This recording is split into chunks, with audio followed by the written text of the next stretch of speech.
আজকে ২৫০ টাকা দামের একটা দুল বানাবো মাত্র ৫০ টাকার মতো খরচ করে। আসলে ৫০ টাকাও খরচ হয় না যদি সেভাবে হিসাব করা হয়। কিন্তু দেখা যায় কি সবার কাছে সব ধরনের ম্যাটেরিয়ালস থাকে না। আমি যেহেতু ক্রাফটের কাজ করি, আমার কাছে কিন্তু সব ধরনের ম্যাটেরিয়ালসই রয়েছে। কিন্তু সবাই তো আর ক্রাফটের কাজ করে না। সেক্ষেত্রে সবার কাছে সব ধরনের ম্যাটেরিয়ালস নাও থাকতে পারে। তবে আমি বলব কি প্রত্যেকটা মেয়েরই উচিত হচ্ছে কিছু জিনিস নিজের কাছে কিনে রাখা। কারণ অনেক সময় অনেক কাজেই কিন্তু লাগে। আমাদের নিজেদের যে জুয়েলারিগুলো আমরা এমনি কিনে আনি বাজার থেকে, এগুলো কিন্তু মাঝে মধ্যে নষ্ট হয়ে যেতে পারে। তো এই ধরনের টুলসগুলো যদি নিজের কাছে রাখা যায়, তাহলে কিন্তু সহজে নিজেই রিপেয়ার করে নেওয়া যায়। অনেকেই আমাকে জিজ্ঞাসা করেন যে আপু আপনি এই ম্যাটেরিয়ালসগুলো কোথায় পান? সেক্ষেত্রে আমি কিন্তু এই ম্যাটেরিয়ালসগুলো এক জায়গা থেকে কালেক্ট করি না।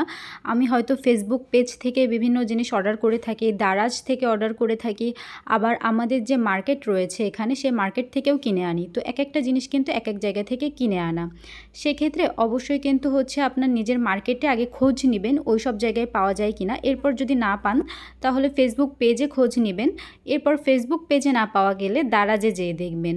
তো এগুলো কিন্তু আপনাদের একটু সময়ের ব্যাপার। সময় নিয়ে খুঁজে দেখলে অবশ্যই কিন্তু সমস্ত ম্যাটেরিয়ালস পেয়ে যাবেন। আর অবশ্যই জানাবেন আমার এই দুলটা কেমন হয়েছে।